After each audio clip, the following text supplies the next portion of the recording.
Welcome to another edition of Your Impact Attack. That's right, it's Your Impact Attack. This Impact Attack belongs to you, and the VBC is back for another Monday Night Delight. Who is the VBC? I'm the V of the VBC, the vet, Jamie Williams. Hello with me, as always, my tag team partner, Brandon, as I reach through and give the hot tag. Brandon, the B, what's going on? Not much, man. Although very thankful that we actually had a much shorter Raw tonight with no commercials, because this makes tonight much, much easier. Not that I don't like enjoying hanging and chilling with you guys, but at the same time, these Raws are just, they're rough to get through. And it is you guys who actually make it worth getting through. Whoop, whoop. That's true. And he's talking about the C in the VBC, the chat right here, rocking and rolling, keeping us going. Who do we have with us? Do we have a 4-horse people as we speak right now? Indeed we do. We got Lab Rat, we got Javi Uchi, we got Liz, we got Dan, and we also got a new addition from earlier on. We got Todd Pal. Hey, yo! Say hello to the comment king, Todd Brantley. And we're glad to have everybody here. Yep, fresh off the Raw watch along. Very fun time with everybody. And now we're here at the Impact Attack, which we're going to try to make it a fun time, even if TNA doesn't. Yeah. So before we do that, I guess we could talk about a couple brief news items here. Let's go to this one first. Apparently the Hardys have re-signed with TNA. That's all the info I have. Thank you very much.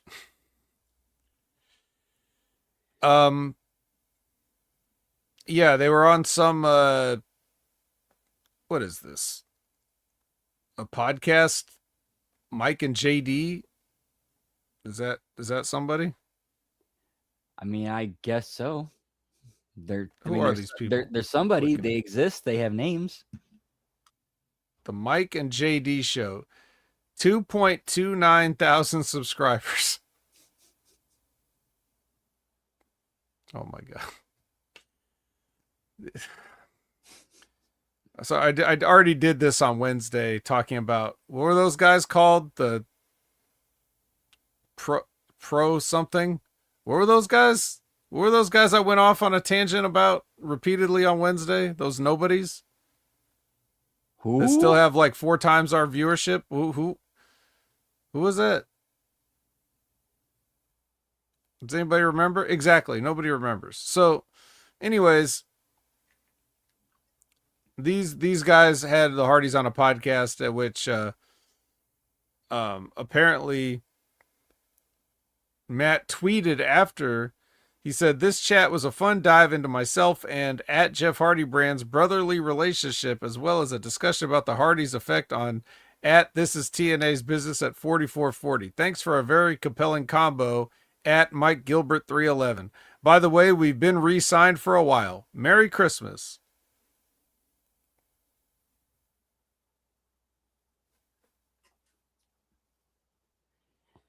I have to believe that part of I really think that WWE is kind of using the heart. This is my theory, my own personal theory. This is all speculation. We don't know.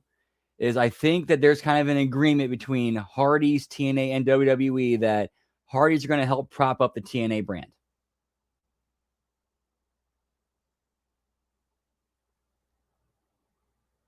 Sure. Now, who's going to prop up the Hardys? They can barely walk. Anyway, good question. Yeah. So there you go. And however long this contract is for, we don't know. Can't really give any information other than Matt Hardy's tweet saying they've been re-signed for a while, whatever a while means. Or does he mean it's been a while that they've been re-signed, or they've re-signed for a while in as terms of contract length? Our contract length, 1 while. 1 while, $10 million. Yeah, who knows? But just thought I'd throw that out there in case anybody was wondering. Hey, what are the Hardys' contract status anyway? And then we also have this news. Now, Brandon, this weekend we had Guerra de Titanes for AAA. And apparently Dominic Mysterio was on this show. Teaming with El Grande Americano to face Rey Mysterio and Rey Fenix in the main event. Did you end up watching this show? Yes, you that as part of HMG After Dark on Saturday. So I thought.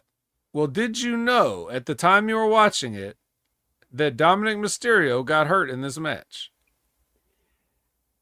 No, I must have missed that during going back and forth between watching the show and hanging and chilling with chat. Well, apparently, he took a DDT and suffered a shoulder injury. So, yeah.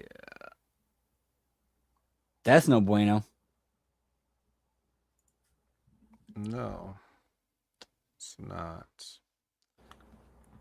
Well, he was, well,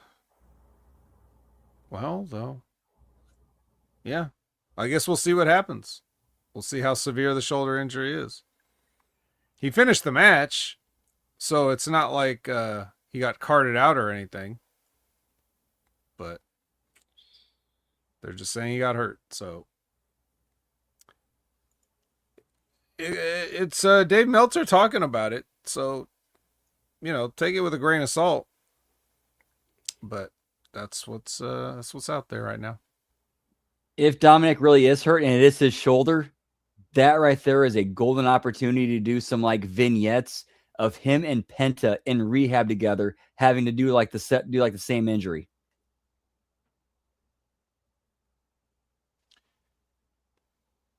Yeah. I mean, they could do that regardless if they could say it's a working injury and still do the vignettes if they wanted, but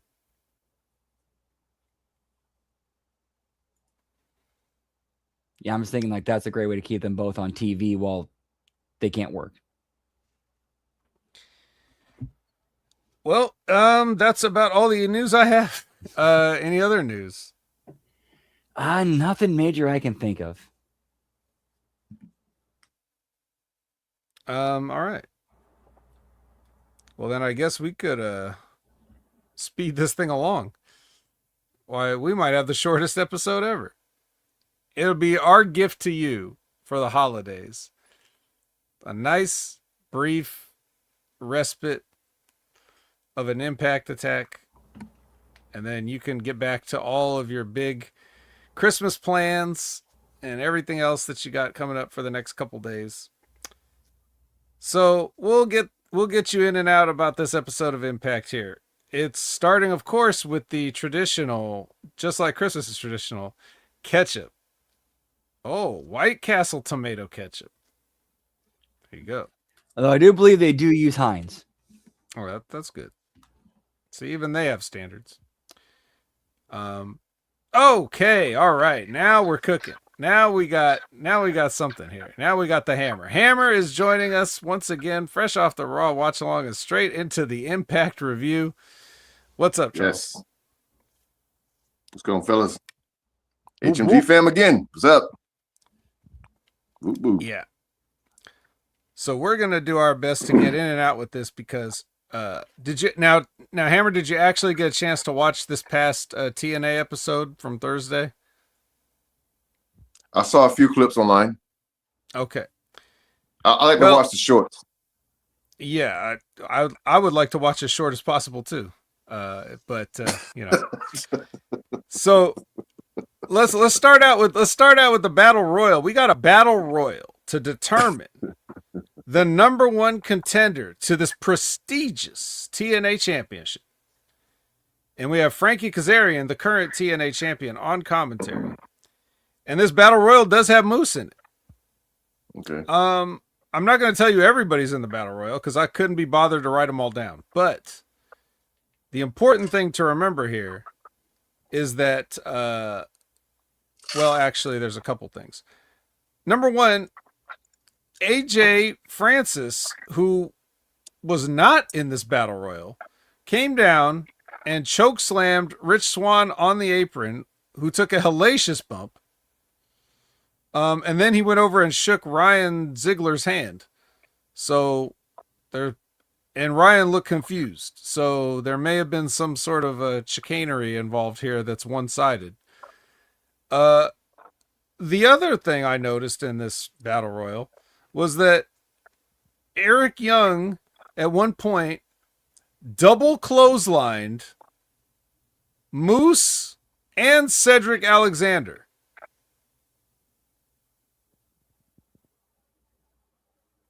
Nope, nobody wants to comment on that? That should not have happened. Moose is the kind of guy that you need two guys to clothesline out. Yeah, if anything, he maybe can get Alexander over, but he doesn't go all the way with Moose, you know? If anything, or maybe should not have done that at all. Yeah, that's the one I'm thinking. Not have done that at all. Yeah. Or Eric tries to attempts to clothesline Moose. He staggers and then hits him with something. Yeah, something extra to get him over. If that was the case from the new school point perspective. Well, I mean, Moose hits Eric Young with something and comes back. Oh, okay. Yeah. Is Eric Young new school? I'm sure he's like almost 50 years old. Oh, he knows. I feel like he should know better than this. Yeah, he's like should be 40. Yeah. All right. Well, anyway, that happened. So once again, Moose treated like just another guy in there. And anyway, Bear Bronson wins. You know Bear Bronson. Yeah, he's all right. Remember him from last week and a weird run in Ring of Honor. Yeah. I don't know what they're going to do with this, but Brandon, what'd you think of this choice to win? Because I want to say this before you answer.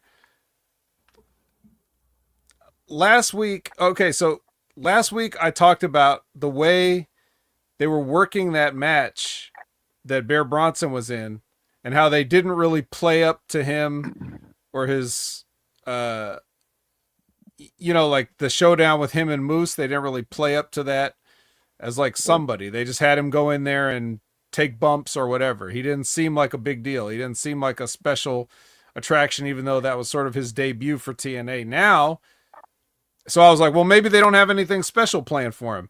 Now he comes in and he wins this battle royal to be the number one contender to their top title. Okay, apparently you did have plans for him. So why did you make him look like just an average Joe in his debut match, knowing that he's going to win this battle royal? Makes no sense, especially if what I think they're doing is kind of the plan they're playing out is they're trying to give Frankie Kazarian a few title defenses to build him before they feed him back to Santana. He gets the belt back at Genesis. Yeah. Hammer, are you familiar with Bear Bronson? Yes, Bronson, all those guys. Yeah. Uh-huh. Okay. Now his partner, I guess, got sent away for domestic abuse, so he might be done in the business. But the other Bear is trying to do something here, and here he is. So I guess we'll see. But what do you think about a guy coming in and just becoming instant number one contender? Well, if he didn't take the time to build him or put any like steam on him or make him special, he has to be special to win. If he's going to win in that fashion, well, he must be something special. Or otherwise, unless you plan on building around him or build some type of angle around or with him, not just for Genesis, but to the I think the other pay-per-view. What is it called? What's Is it coming up Turning next? Point? Turning Genesis. Point? We just had Turning No, Point. Genesis coming up next. no, after Genesis. After Oh. Genesis is Yeah. I don't know. I review this shit and I don't even know. Yeah, I think Okay. Under Siege maybe, and yeah, I would have to assume they put the belt back on Santana at Genesis, unless they're. I mean, I'm guessing they did put the belt on Frankie as a swerve. So I mean, to have the guy come from, do the fight from underneath deal for a few weeks or whatever, and then pay it all off. If that's what they're trying to do, if they really want to pay it off, If I had to guess, I would say they're just bringing in a guy that they want Frankie Kazarian to go over on. Okay. Just It's to like go one of over those on things them. like, oh yeah, look, you're over because you won a battle royal, but don't worry, you're not going to win the title. Frankie Kazarian will go over on you, like that.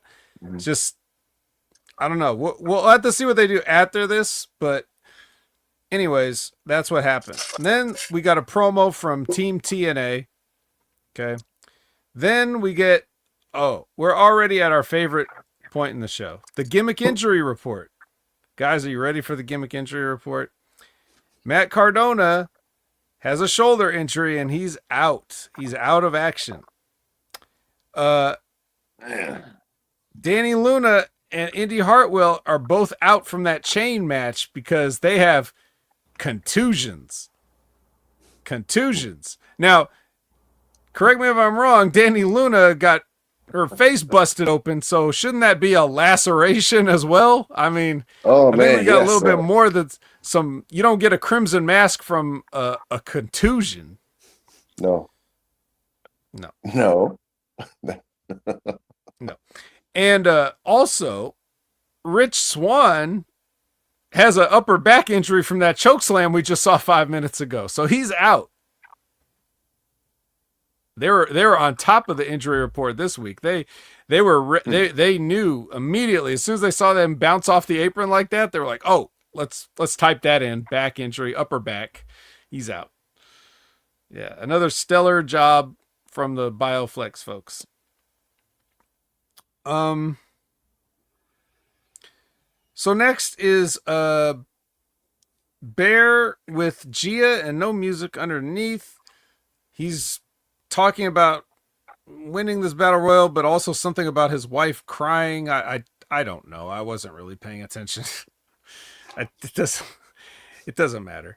The next match is Tessa Blanchard and Mila Moore versus the Angel Warriors. This is this for the titles? I believe this is for the Knockouts titles. Brandon, No, is this for the Knockouts tag team champions are the inspiration. Oh, that's right. A contendership. Oh, I'm confused because yes, that's right, because Lei Ying Lee is the Knockouts champion. I knew I saw a belt in there somewhere. All right. So this is just a match just for whatever, right? Like, yep, and apparently Lei Ying Lee is stealing Okada's gimmick because she said bitch at the end of her promo. Well, that's later. You're jumping ahead. You're just ruining my whole order now. My bad, sorry. If we're as long as we're jumping ahead, can we skip to the end of the show and just take it home now? Yeah. But yeah, so a bunch of stuff happened. The match seemed nice. Like it was the crowd was into it. The crowd was into the match. They worked a decent tag match. I'm sure I could have had a bunch of notes for them if I had actually bothered to fully pay attention, but it's good. And you had the person in there. Mila Moore is the perfect person to take a fall here, which she does, because Lee hits her little whatever they call that thing. They still don't have a name for it, but it's called a swinging face buster or something, whatever that means. So she hits that on Mila, and Champ looks strong. And there you go. Yeah, I don't know. Brandon, your thoughts?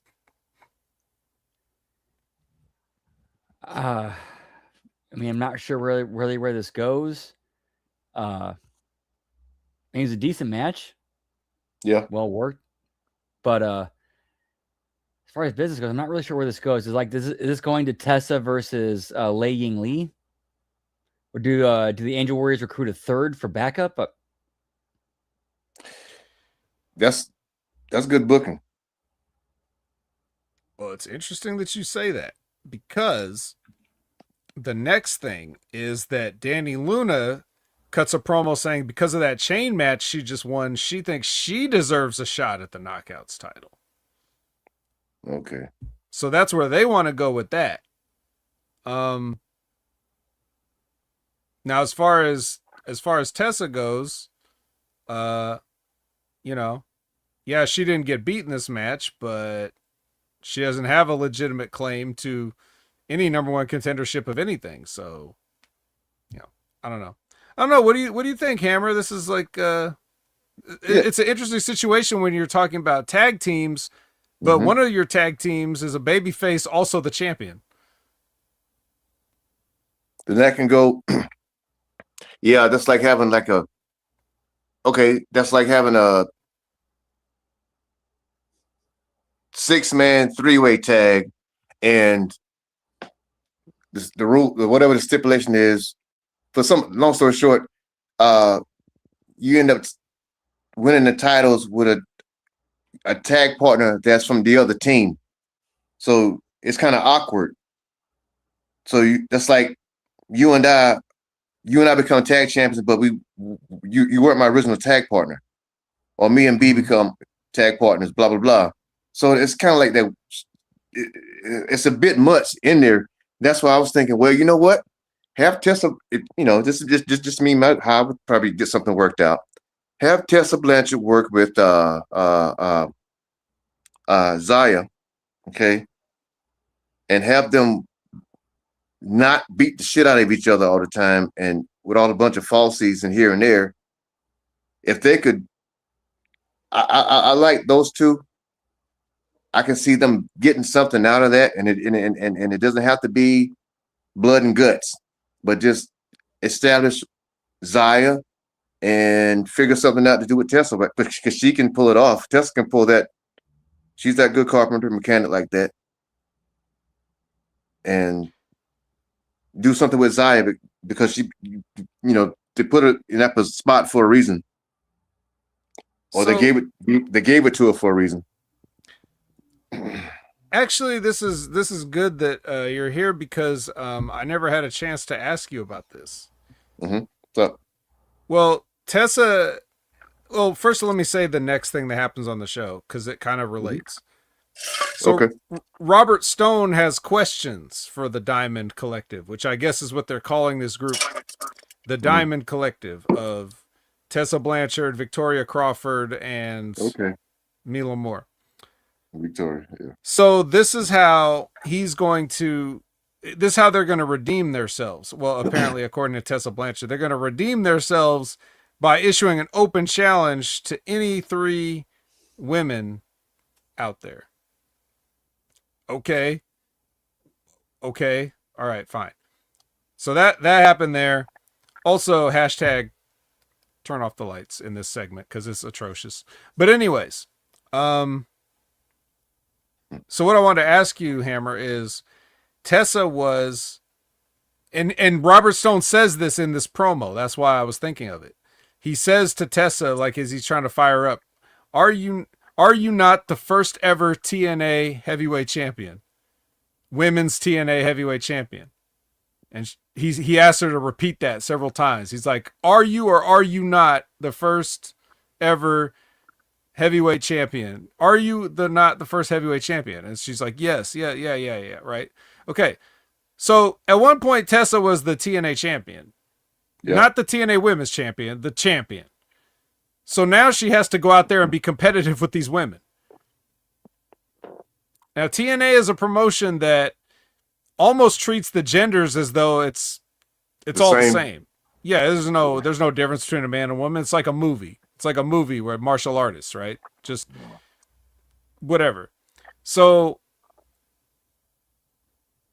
as much as we want to say that, we're not doing that in every single aspect of this promotion.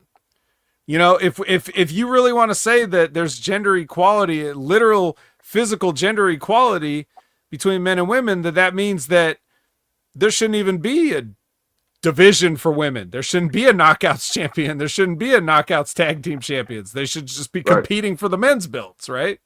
That's correct. Yes. So I just wanted to hear your thoughts on that, because I never got to talk to you about this sort of conundrum that TNA finds himself in.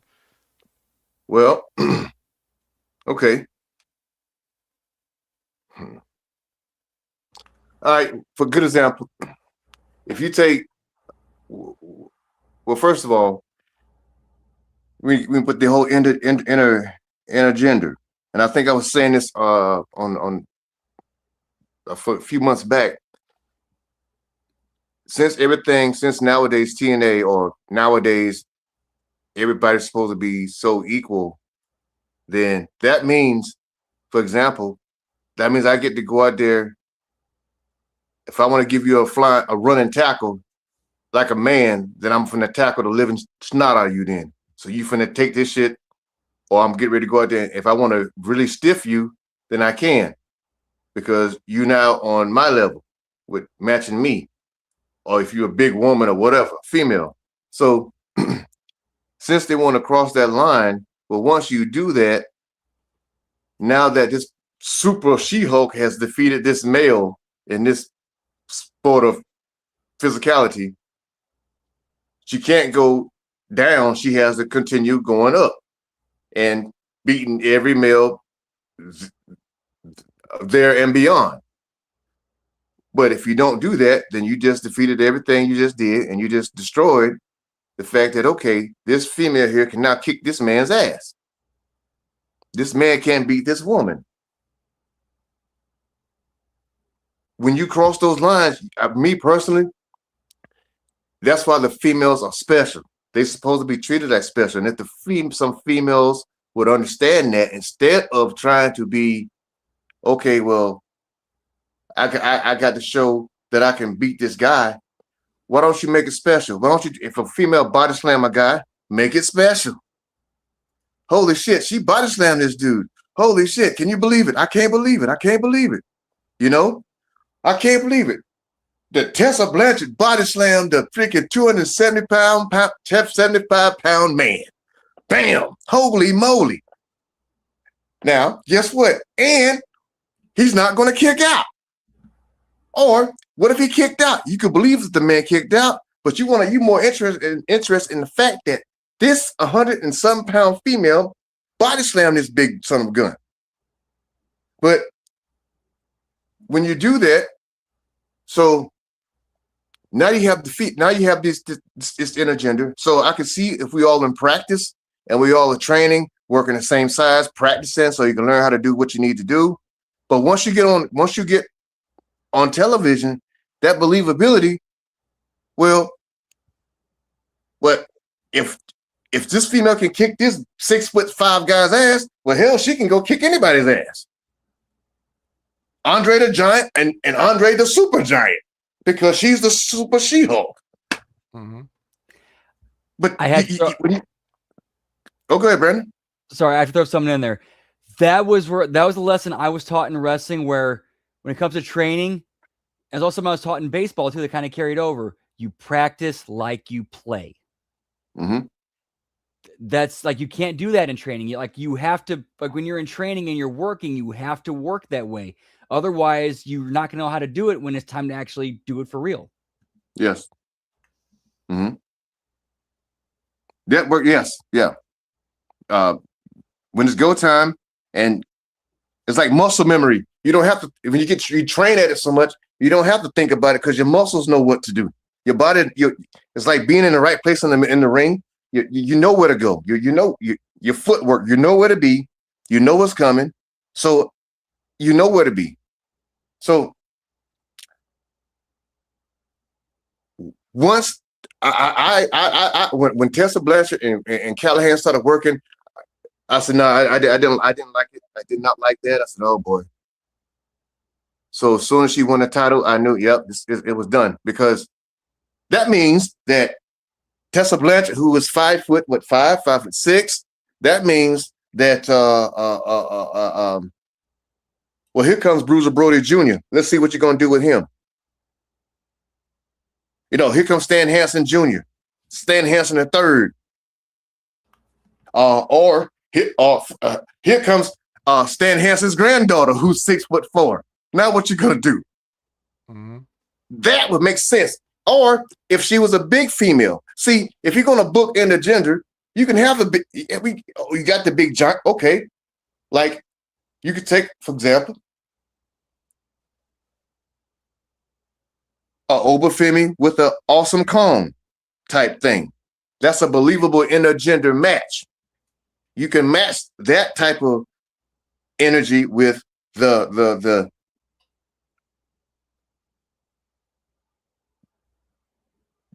foot. Well, let me see who's a good guy. Who's a good one? What is his name? Grayson Waller and Alexa Bliss type, and match that. That makes sense intergender wise. Now you got the intergender giants versus the average size baby faces. I know it's a long answer, Vet man, but just it needs to be done where it makes sense.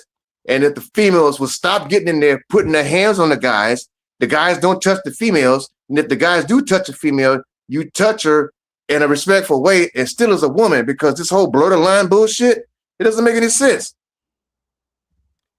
You got you have people who you try to make that make sense. You try to make it believable. So, for example, if the big male's in the ring with let's just say you got a Jordan Grace without all the super She-Hulk stuff. You got a big giant 6'6" guy in there. Well, hell, here comes Jordan Grace with the drop kick. Oh, she can't drop the big guy. But here comes the other female in there. Now he tries to get cute and do something fancy, but they may duck something and then bam, pop him, and then he take a big bump for him. Do it like that, because it took two big females to take the big man off his feet. You still making them, and then you're making the females look like from this to that, because you're treating them special, and you bumping for them in the right way if it's necessary. So, man. Now we got Tessa Blanchard issuing an open challenge to any three women. So I guess those days are behind her. I guess she's not worried about that anymore. And that's just kind of where we're at, because it seems like one of the problems in all of wrestling is when you have an idea, it's sometimes you paint yourself in a corner, and if you go back, it looks bad. And that's kind of, I think, where we're at. Yep. You can't come back from that. I mean, you can, but well, yeah, but people have stopped caring now. Yeah. So Brandon, do you have anything else to add on any of that stuff before we move on to the next thing, which is still on the women, actually? Nothing that you guys couldn't have already explained better. Like, I have nothing else I could add that could top what you guys put out there. All right. So anyway, the Angel Warriors are with Gia, no music underneath. They said they accept the challenge anytime, anywhere, bitch. That's to like this. Yeah, that's to Danny Luna, I guess. So that's Lei Ying Lee accepting Danny Luna's challenge for the TNA Knockouts Championship. Elijah comes out and starts playing a song. And then he gets interrupted by Tasha Steelz and Agent Zero, who have a podium for Mustafa Ali. And then he comes out and he's just yammering about some stuff. Again, I'm not going to pay attention. It was just a bunch of nothing. Then Elijah's about to go after him, but then the Great Hands jump him from behind. And then he gets over on both of them and shit cans them. And then Elijah puts Tasha in his way. Elijah moves Tasha out of his way to get to Ali, but Ali is already hitting him with a guitar. So there you go. That was a whole long, ridiculous segment that absolutely, I don't know what it accomplished other than we've now hit Elijah with the guitar twice. And I don't know if I care to see if there's going to be a third or not. What about you, Brandon? What did you get out of this segment? Not a whole lot. I mean, I'll give the talent their props. They did their best to be entertaining and play their roles as best they could. But as far as the segment goes, it just felt like a repeat of what we've already seen. Now, Tasha Steelz is an interesting case, Hammer, because Yeah. everything we just talked about with the intergender stuff, but recently they did an angle where they were trying to get heat because Ali was being physically abusive towards her. Mm-hmm. It turned out that it was a swerve all along, but at the time we were supposed to believe that he was putting hands on her and that was inappropriate. But how can that be inappropriate in a wrestling company where everything's equal and everybody just beats each other up whenever they want? Somebody has to sell. Yeah. So, I'm glad you said that, because since once you cross the line, and since you want to cross the line and stay on the other side of the fence with it, then a female should know. Well, hopefully she will know after listening to us that that's how you will stand out, because that female actually takes the time to, even though we're in this intergender world, she still puts over the fact that I can fight a man, but I'm also a woman, so I can still go back to my woman ways if I want to. See, so she can do the take your hands off of me. Even it's like being okay, new school. Okay, that's all I'm getting this now, because I'm like, okay, new school. So you can take a female and she can be she can get in there and 2 jabs to the face or whatever. Okay, we go with it. But once you go to get your retribution on her and put your hands on her, she goes into that damsel in distress mode as a that you know what I mean? Mm-hmm. Why can she do it? Because she's still a woman. Mm-hmm.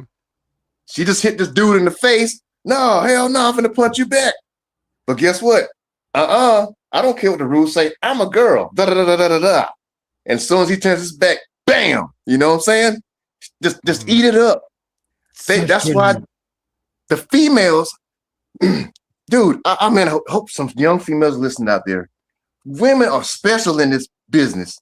That's why the females can do kind of what they want in so many kind of ways. It would make sense because a female can pull it off because she's a female. If a dude tries to do that for the new school and the old school combined, it makes a guy look like he's a wuss, a pussy guy, you know. But for the guys who that's what they do, that's cool. But I'm saying there's a way to appeal to the new school audience and the old school audience and still reach the people out there, because you know, not every woman knows how to. I know it's a new age, but not every woman has ever hit a man, or you know, she's maybe never had to do that. But what she does know how to relate to is maybe she knows when a man's put her hands on her, so she can relate to that. Mm-hmm. So the smart females, I shouldn't say smart, but the women that's the new school today, I know they're tough, bravado, but they still need to remember I'm still a female in this organization or this world. It's to my advantage as a female. I still got the power to work that, the magic to work that. And as soon as the dude, okay, I won't. Well, you better not. I tell you what, he wants to punch her, but he doesn't. He pulls back just a tad bit, and then bam, every time. You know, that's just what I think about that. That's good for a heel lady. Yeah, for real. The babyface lady's gonna have to figure something else out. Here's a babyface lady, Indy Hartwell. She's cuts a promo on I don't know. What was her point? I lost and I don't know. I didn't really get it. But Me neither. she also had some horrible lighting in her room too, so hashtag turn off those lights. Brandon, we got the WWE / NXT catch up because of course Javon and Leon Slater were on Saturday night's main event in a high profile match there, and some other stuff happened on NXT, so we catch everybody up on that. Then we get a Moose promo. Also, hashtag turn off the lights in Moose's room too, but whatever. Moose does a promo. He wants to invoke his rematch. He never got his rematch for the X Division Championship, so he wants to invoke that. And then Cedric Alexander comes in and says, hey, actually, I revoke that from you. So I'm next in line for the X Division title, so you're just going to have to wait your turn. Now, did I miss something? I thought Cedric Alexander already had a shot and lost. Didn't he? Didn't Leon Slayer already beat him? So why is he a number one contender? I'm just trying to keep things straight because I don't remember. No, you're on track. You're on track. Yeah, Moose never got his. Yeah, he never got his rematch. Moose never got the rematch. Cedric already had a match and lost, but he still thinks. So what are they doing with Cedric here? What are they trying to? Are they just trying to slowly give him that heelish turn, or that, or to probably just to buy some time between Moose and Leon for the rematch? I don't know. Although I'm wondering though what they might do though with Slater and Obafemi at New Year's Evil. I'm guessing Obafemi will beat him. Yeah, I'm just wondering. Yeah, I'm just wondering how they're going to get there. With a power bomb, probably. Yeah. Yeah. A lot of those lately. Lots of power bomb lately. Yeah, a few power bombs here and there. Speaking of that, oh man. Yeah. What's up?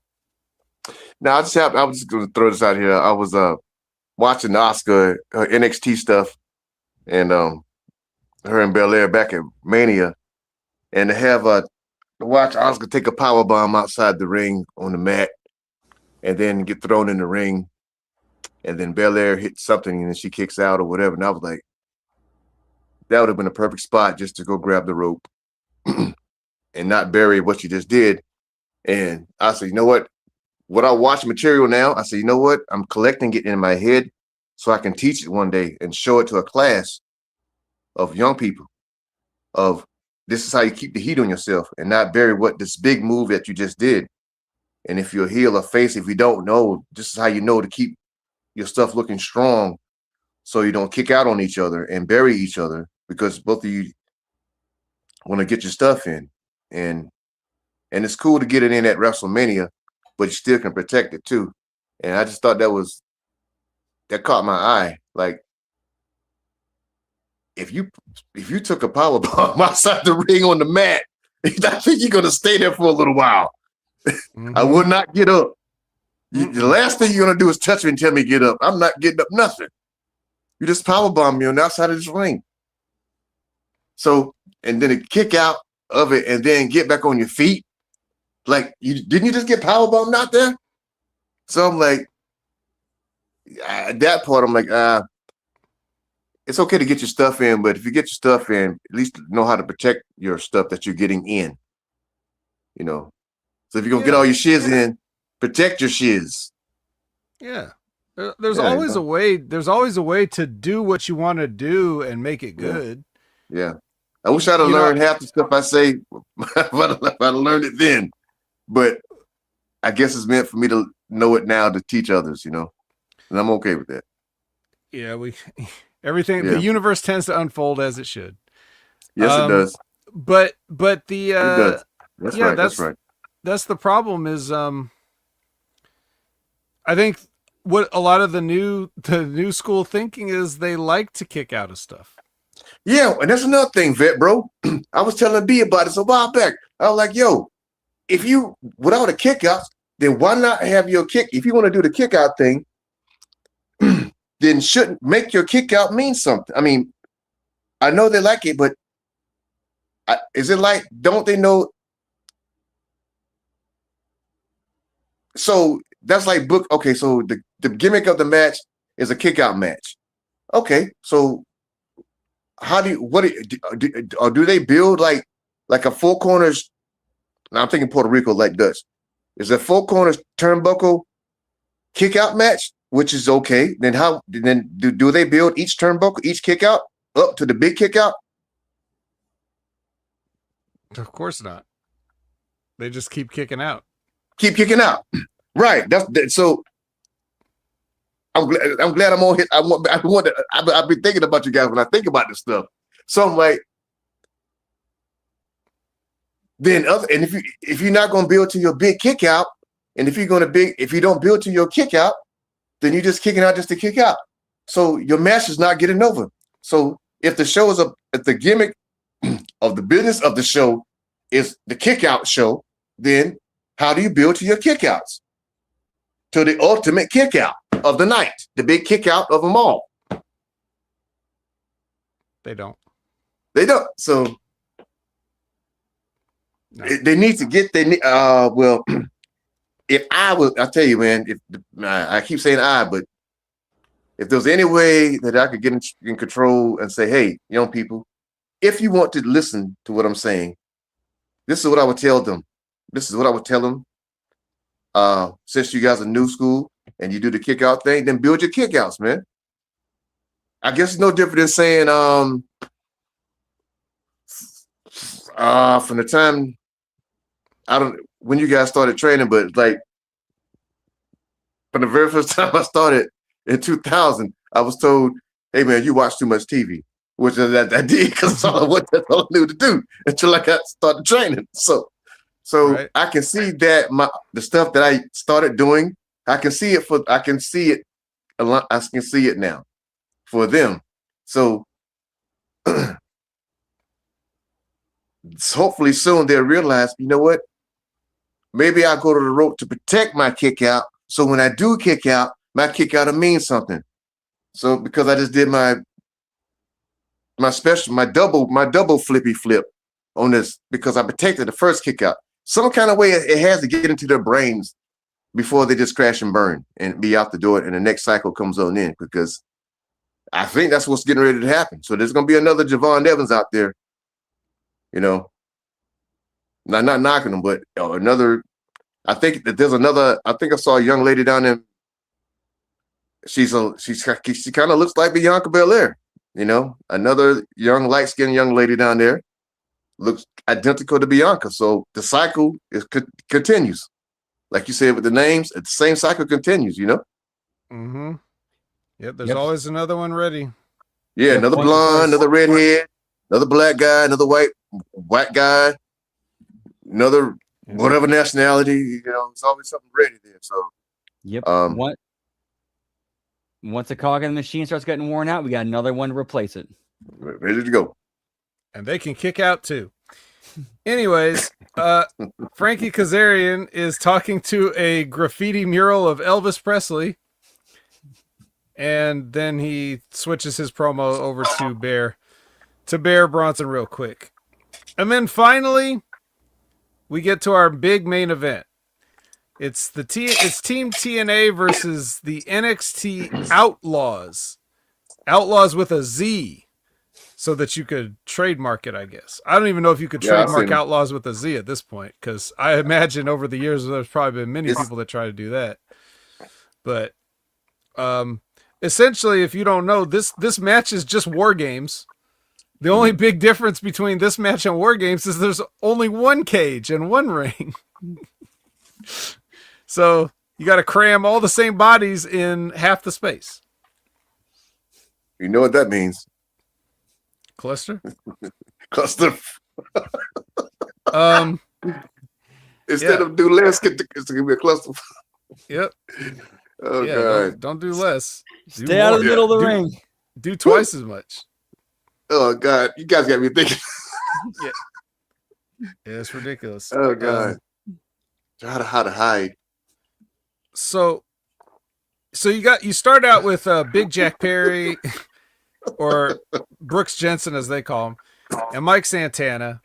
Then the next guy ends Pillman Jr. and he brings his cane and he starts beating people with a cane. Then Burt Macklin comes in. Then DuPont comes in. Then Matt Hardy tries to come in, but Tyreek jumps him and leaves him laying, and then he just goes in. Then Jeff Hardy comes in. Then Stax comes in. And then the Righteous come out. And then they carry Matt Hardy to the back. And then everybody's fine with all this. And then Santino comes in. And then they have the rest of the match. Yes, Mr. Hammer. Oh, did you have something? Yeah. How many guys is that so far? Like 15? Yeah, there's 15 guys. Only 10 of them, I think, were supposed to be in the match. And so it was going to be a 5-on-5. And then they try to do some gimmicks on the way.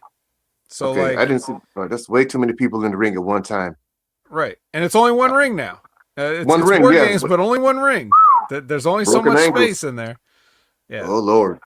So yeah, all this is going on, Ooh. and this all comes down to, well, Santino hits the Cobra on Brooks Jensen, and Santana spins the block on Brooks Jensen, so Team TNA gets their win. Okay, so we've got that piece of business done. I guess Cool. we've proved that TNA is superior to the absolute bottom of the barrel of NXT. But now Santino's left alone in the ring with Stax. Okay. I saw that part. Okay, I know. Oh yeah, okay. Yeah, so he's left alone in there. And then his daughter comes in, Ariana comes in, and gives her dad a hug. Like, please don't kill my fiance. Just gives him a hug. And then she kicks him in the balls. Yeah. And that's the big turn, you know. Mm-hmm. We finally turned on our dad. And she you know, they're just having their way with Santino. She's slapping her dad. Finally Burt Macklin scales the cage because they locked the door, so he had to climb up over the top, and then they go bail out. And again, now as we're talking about with the women and everything, so this is one of those times where, oh, well, in this place, women are equal. So there's nothing that really could stop the baby faces from taking her out other than their baby faces. But she's basically just getting in their face, daring them to do something, and they can't. Right. So I guess you can be a woman when it's convenient, but you know, but the baby face aren't going to take you up on it. So they just let her walk out scot-free. They didn't even beat up Stax. They could have beat up Stax some more, but you know, I guess that's fine. Like, just walk out. So there we go. The big betrayal, the big family betrayal. I don't know, Hammer. What do you think? Do you like it? Do you like the daughter turning on the dad? You're a man with daughters. Yes, well, it's a couple of things because I'm partial to this because Santino's daughter, you know, she came to the class sometimes when she was as a good little girl. So it blesses my heart to see her, to know that I know her, and to look at my own daughters, you know. So I'm thinking in my head like, Santino's onto something here with this thing. I think that this can be the next Santino, not McMahon, but Santino family dynasty, or similar to the father-daughter betrayal, like Vince and Stephanie. Without all the sex stuff. Just keep it dirty like this. Keep it old school. Leave the weirdness out of it. Yeah, keep the weirdness out of it, and just keep it. Because I saw the clip. I saw the show. I watched it a couple of times, and I saw Santino selling. I said, okay, I see where they're going with this.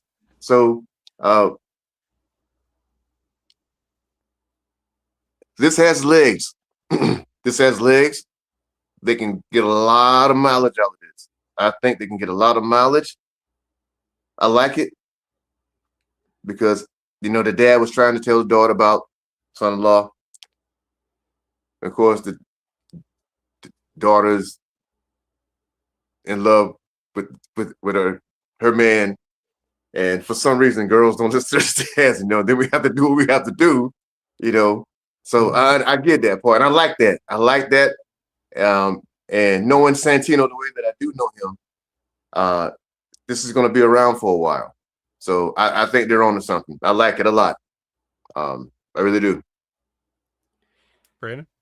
And I think there was a thing that happened at the end of during that too, where Santana was berating Ariana, and she starts going off on Santana like, my dad's a deadbeat, and probably so are you. You're probably you're probably a worse father to your daughter than mine was to me. And that's on the shoot because that's on the shoot with Santino. He really was with her. He wasn't in her life like that. So that's the shoot right there with her. So when I heard, I was like, and I'm like, this is real. This is what he talked about, legit, back in OVW. You know what I mean? Mm-hmm. So when she says that, I know what she means by that because I know about that's what he said was real, was true. So she's telling the truth, in somewhat. You know what I mean? About that part. So that's what makes the story that much more better because it's real. Yep, and then there's somewhere you can go with that because we've been introduced. We've been introduced to Santana's daughter on TV. She's been on TV. What if we had a spot where she took offense to what Ariana said about her dad, and we end up building to where Santana's daughter she slaps Ariana across the face. Mm-hmm. She's like 9 years old. I know that's why that's all she gets.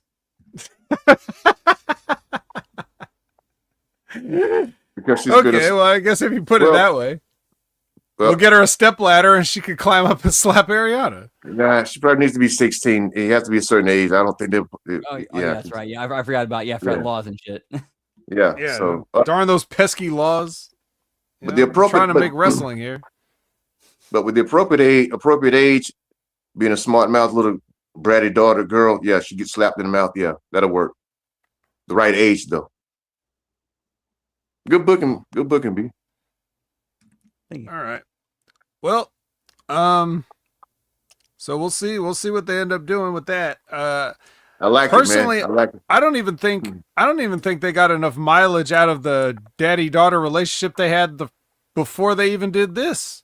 It was because this would have been rushed. even more of a.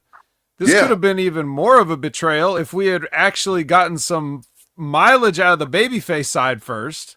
But they don't even do that. They don't even know what they want to do. That's the whole problem with TNA. They have a bunch of half-ass ideas. It's either half-assed or like it's just so cliche and tired that nobody cares anymore.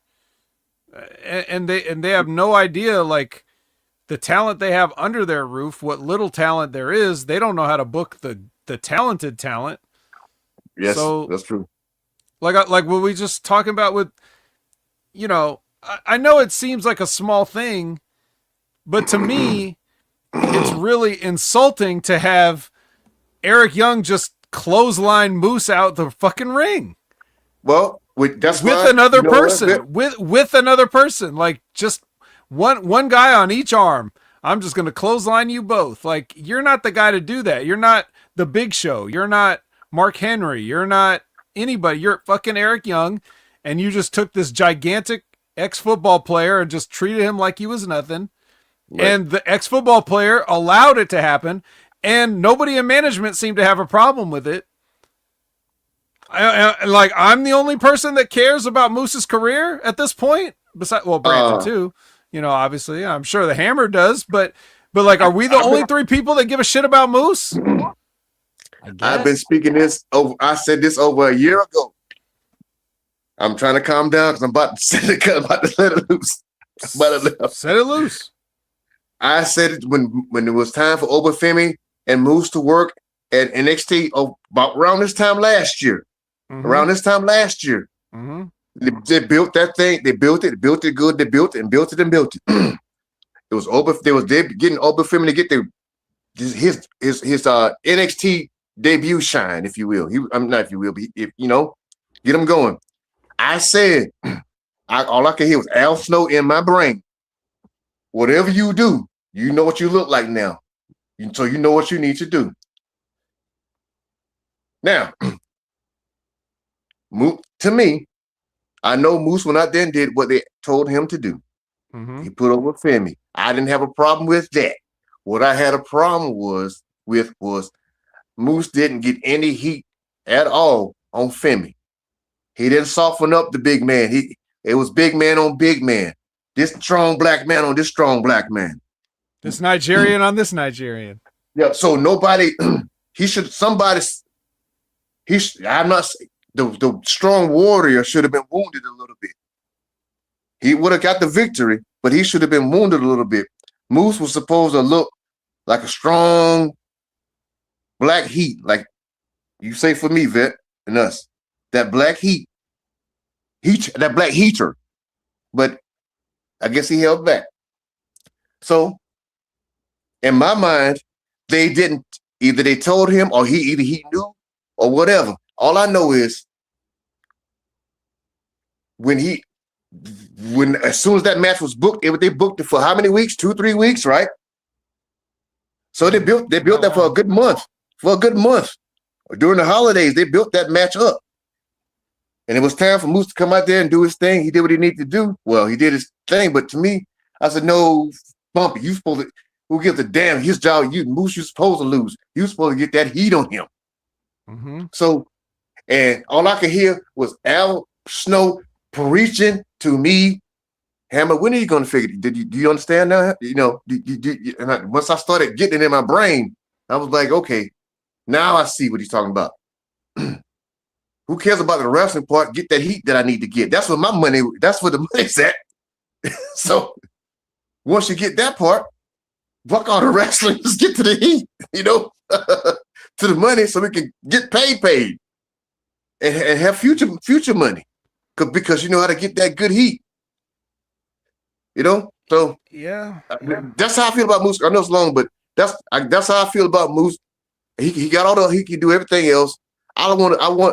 If I ever get a chance to see this man as a man, I'm gonna tell him as one of the boys, bro, I want to see you get some heat, man. If I was in charge, if I was booking you, I need you to get some heat. That's what I need you to do. I'll have that Bill Watt, not really, but that territory kind of thing going on in my head, so we can make this money, man. That's what I would tell Tony Khan. Yeah, I just don't think anybody gets heat anymore. Like they in the sense that you're talking about. You see, you're talking about when the bell rings, you're going to get some heat, right? Meaning you're going to get those people in that arena very upset with you and what you're doing. Right? But I don't think anybody, not only do they not do it, I don't know if they know how or what that is, because it seems like everybody just goes in there, babyface, heel, whatever it is, they just go in there and have a match. Like how many times you see a match, you see a match where a heel don't even cheat. And I'm like, so why am I supposed to hate you? You did everything by the rules. So you made a mean face and I'm not supposed to like you? That doesn't make sense. You gotta give me a reason why I'd rather see the other guy win. You get behind your baby faces because they're honorable and because they're heroes, and because you like them, you respect them, you like what they stand for. And the heels are the ones that take the shortcuts, or they do those things that like you don't want. Even if you in your life take shortcuts and cheat, you still hate when other people do it, because you still you want to feel like you're superior to them or better than them. So I just see everybody, whether they're babyface or heel, just go out and have a wrestling match. They got laid out by an agent or whatever, and they just go do it. They paint by their numbers. They're done. They got a nice little picture, but it's not really artistic. That's why they don't hang paint by numbers up in the Louvre. Yeah. They don't put coloring books up in art museums. They just, that's for people that can create. That's for people that are different. But coloring books for the kids. So paint by numbers is for kids. So I don't want to see a match where a heel doesn't cheat. I want to know why I hate you. Why I And hate you? Why am I that's what booing you? Yeah, that's Yeah, exactly why? what you're talking about. And in Yes, those sir. times when they give you a match and they lay you a match out, right? Um, like you said, Moose being a good soldier, he's going to do what he's told. He's not going to rock the boat. Right. He's not going to make a bad impression. He wants people to know this is first time working with WWE. He wants to know they can trust him. That they can hand him the ball and he'll run it in for him. He'll do what they say. That's He'll what do they his job, want to yeah. see. Mhm. But even in those But- situations, and you know this, even in those situations, there's those little moments that you could still take for yourself. All it That's has right. to be, all it has to be is a look. You could give somebody a look. You could give some kid in the front row a look, and that'll set the whole place off if you do it right. And maybe right. you didn't lay that look out in the back, but you don't need to. That's for you. That's for you, for the you. artist. You're the one Uh-huh. that's going to paint that picture. And yes, maybe they Okay. painted some of the picture for you and you're just filling it in, but you could add a little something to it that people will remember. That's the kind of heat you're talking about. Heat doesn't have to be you go get a 2x4 and whack him, or it doesn't have to be that. That's It right. can be That's as right. simple as a raised eyebrow. The Rock got heat with a raised eyebrow. You can get heat with a look. You can get heat with just a certain way you walk at somebody. Like when you see them crawling on their hands and knees and you're just slowly walking towards them, taking your time, that can get you heat. It gives people anticipation. It's something to react to. It doesn't have to be like, it's all right there, those little moments. But if you don't know that, if no one told you that, if no one explained that to you, That's right. Explain you're not it. going to do See, it. You're not going to do it. Yeah. Mm-hmm. Yeah, man. Yeah. Like, um, I know this. Well, like for example, going to Cornette mentioned this, but this aside from what he mentioned, this is something I used to always like to do anyway. I remembered I saw Wahoo McDaniel do it one time and it made sense to me. And I saw Rip do it. So I started doing it. He was talking about the little things in between your moves. The way you walk over to somebody, right? Say you put an armbar on a guy. Instead of you can put it on there, but you take that, you pop that shoulder, Mhm. then you work that thing in there. You get that flesh on flesh. That's like, you know what? Here we go. Yeah, that makes sense because you got a hand on flesh, so you can feel that popping, right? Then you can work that in there and give that, let them know, yeah, this is, you pop, like pop that ass, with the whole leg slap thing. Now that when the whole running knee leg slap, all those leg slaps, to me, that I know they do it, but I'd rather see someone pop that shoulder, pop that deltoid, and you put that arm bar on there, because it's just you just popping flesh, you know what I mean?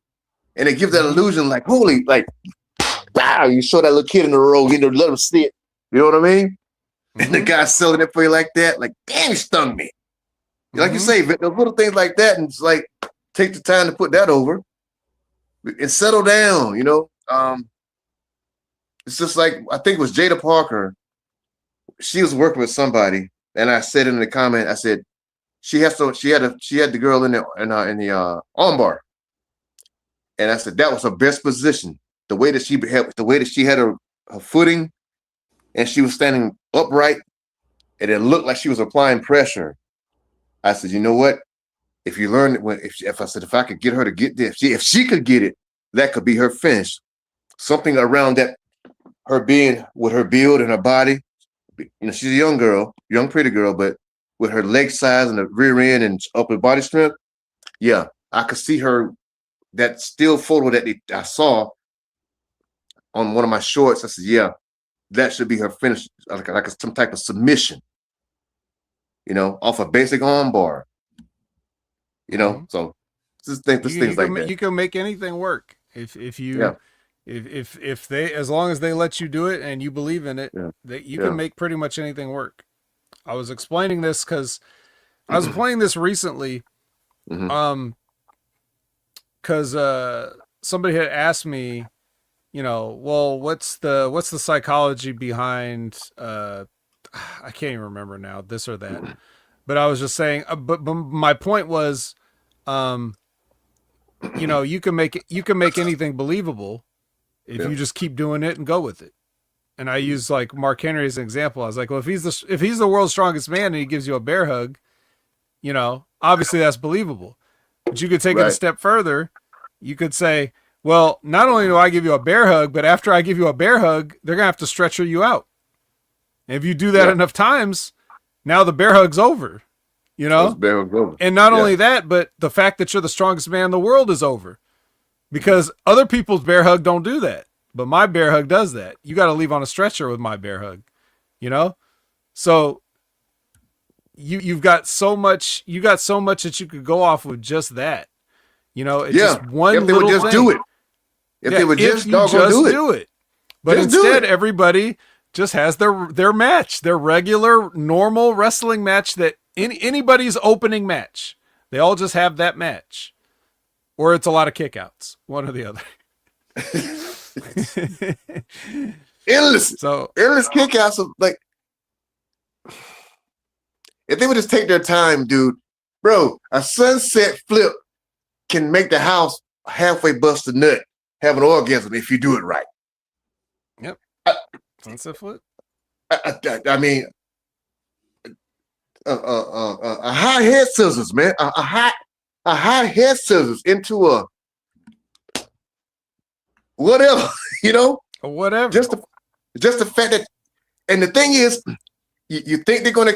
Here's another thing for the new school that's listening. If you are into your kickouts and all that, why don't you take a kick out and protect it? Take it as a good heel, because the fans are ready for the kick out. Take the kick out away from them. Be a new school heel. Nah, I'll grab the ropes, mother sucker. Nah, you're not gonna get your kick out tonight. That's that. And then later on, give it to them.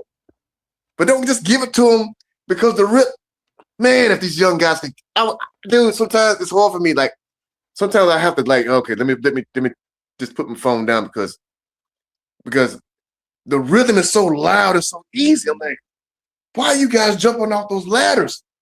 Just give them a bop, bop, bop, bam. It's there. As soon as you bump, and you don't have to do the basic bump, bump, bump, bump, bump comeback. Screw that, because everybody looks so. Listen, Al Snow and everybody used to tell us, Hammer, when you bumping on those comebacks, because I used to suck at it, because you know why?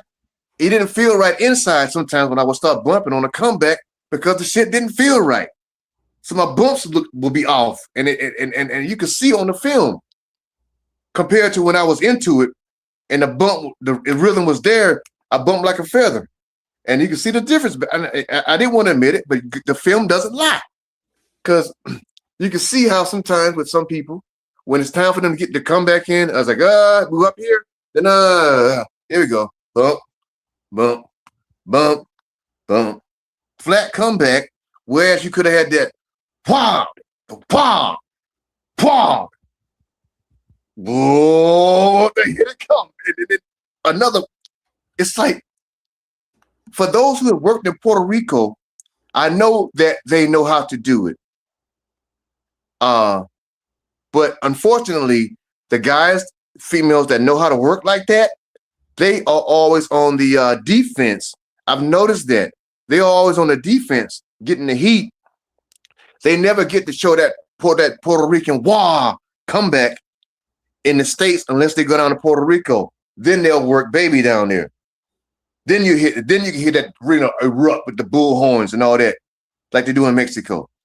So if Tony Khan say he's, bless his heart, but if somebody could get him to go understand what that rhythm feels like, and go watch those old school tapes, or just understand that, You got the right guy, Santana on top. You got the Latino Nation behind you. And sometimes I'd be like, man, if people could learn what that rhythm feels like in Puerto Rico, how to build that comeback, how to sell away. God, man. Because the rhythm, each show, NXT, some Raw, and you could hear all you have to do is take one bump, and they're there.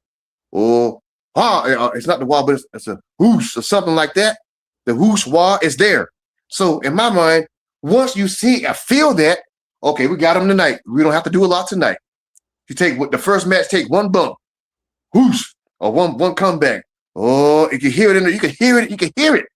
So a good worker should be like, okay, hey guys, ladies, it's a night off tonight. Can you hear him already? Nobody's night off, right? Supposed to be. Crowd's with us. We ain't got to do shit. Shit, you ain't got to do shit all. Nothing. But no, what we do? Let's go out there and get our stuff in, Yeah, gotta get your stuff in. Well, it's like you said, to wrap this up and bring it all back to what you started with. It's like you said, they know what they see on TV. Mm-hmm. They watched people on TV growing up, and that's what they saw. Just like you said, you watch people growing up on TV, and then you get in there with the training, and you're like, they're like, why are you doing that? And you're saying, well, because that's what I saw on TV. Even if you don't say that, but that's the real answer. And so, Yes, sir. As every generation that follows is the generation watching the previous generation on TV, and if each generation keeps on slipping and making more mistakes and just doing whatever, it's dictated by the business in general, where the trends of the business goes. And of course, WWE drives all those trends because they're the leader. So you have to do what the big company does to be successful. And if they're doing something that maybe is bad for business, you still go along with it anyway, because obviously you're not going to question number one. So yada, yada, yada. It just keeps on moving on down the line till you get to the point where now the kids that are watching, when somebody watches these kids on TV, they'll think everything is just, a 450 moonsault or, Right. or whatever, or they have to take bumps off of ladders and stuff, or because that's just what they saw on TV. They saw too many ladder matches. There's way too many ladder matches in wrestling today. That was supposed to be like a once a year thing, if that. Now it's like a once a month thing or whatever it is. So to not even just to be an old person complaining. It's just anything is too much. So you see these kids, they're just watching TV, and the next generation is watching this TV, and God help everybody that comes up after these guys, because it's going to be a lot. Unless somebody, has to do a hard reset and says, all right, nobody's allowed to do anything anymore. We're just doing headlocks now. Unless somebody does that, we're kind of in trouble. In trouble, man. Yeah, we're in trouble. Brandon, I'm going to pitch to you, but before I do, I'm just going to finish off this show because there's one more thing that happened on this damn episode, and that is Matt Hardy wakes up cinematically. Okay, a short movie about Matt Hardy waking up, and the Righteous is there, and they're taking care of him, and they offer him a chance at immortality, whatever that means. But he doesn't want any part of it. Matt says no immortality. I'm good. I'm good on that. And then that's the end of the show. At least it went off the air with some sort of a cliffhanger. At least they had some sort of hook at the end of it. As goofy and as ridiculous as it was, at least it was something. It was something, all right. That's true. That's true. Yeah, so we'll have to look at the silver lining there. They had a cliffhanger. All right. The cliffhanger was the Righteous ain't going to give up on Matt Hardy, I guess. But yeah, Brandon, anything else to add about anything to put a bow on all this, or your thoughts on anything? It's just kind of interesting to see where TNA is going. Like, I'm just surprised they're not airing their shows on YouTube for free to try to get as many eyeballs on their product as possible to help build an audience for their AMC debut. I got a quick question. Sure. I don't okay, AMC is a classic, and classic network. Most of the movies are, like I was telling B, uh, it's a slow paced rhythm to the rhythm of the shows on AMC. So I'm thinking, how is TNA? I'm not being negative. I'm saying that's that's like watching Luthez and Gagne back in the day on AMC. So hopefully, maybe TNA will do some slow old school matches, or are they gonna go in there new school bangers, trying to on the slow old school slow methodical network. That's a tough question. Let's just say What do you guys think? I will say this: I do have a little bit of personal connection with the current TNA creative team because they're one of the main guys in TNA creative, Delirious.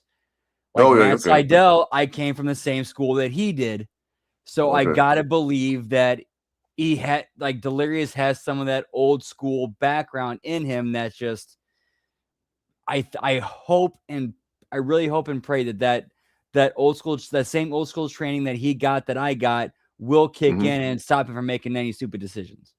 It's not going to be perfect. We're all human. We make mistakes.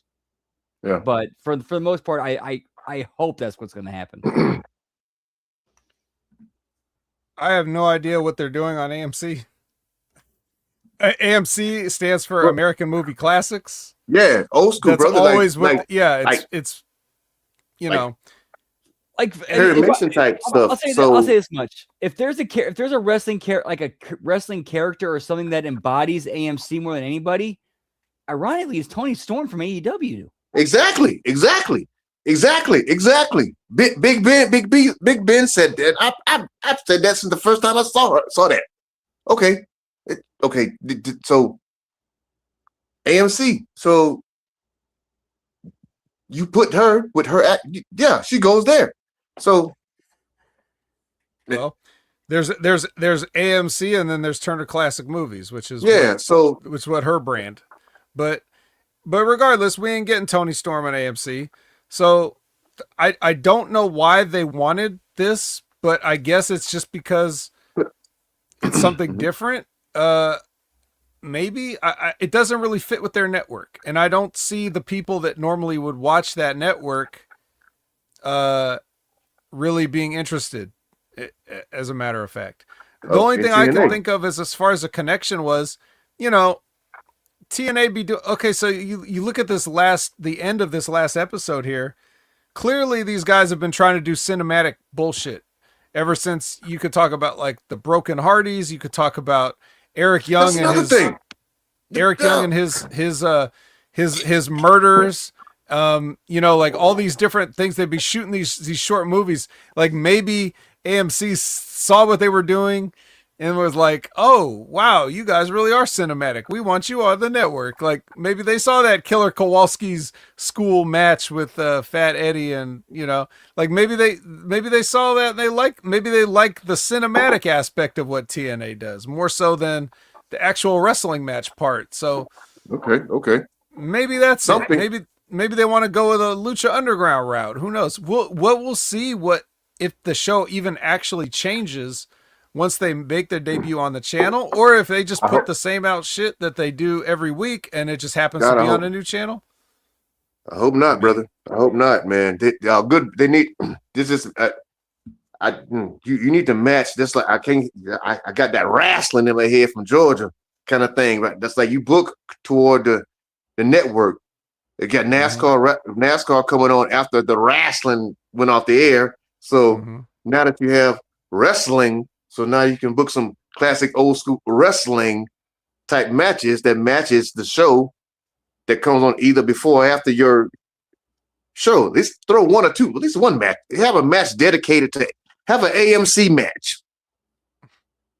Book a AMC TM Turner move. Book a AMC TMC match dedicated to the network, because God knows, Lord knows.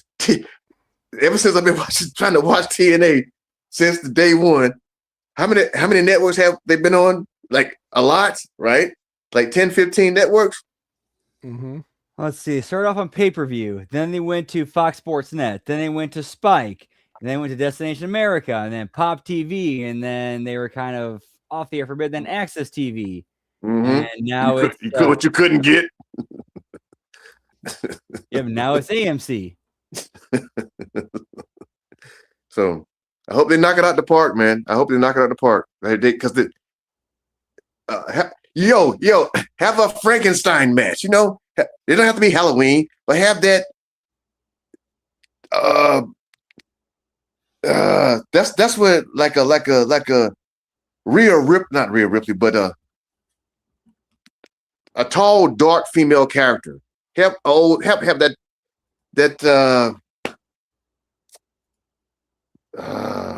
all kind of like the big combo from 1955, old school classic, and like that, and the Great Gatsby. All have that mentality.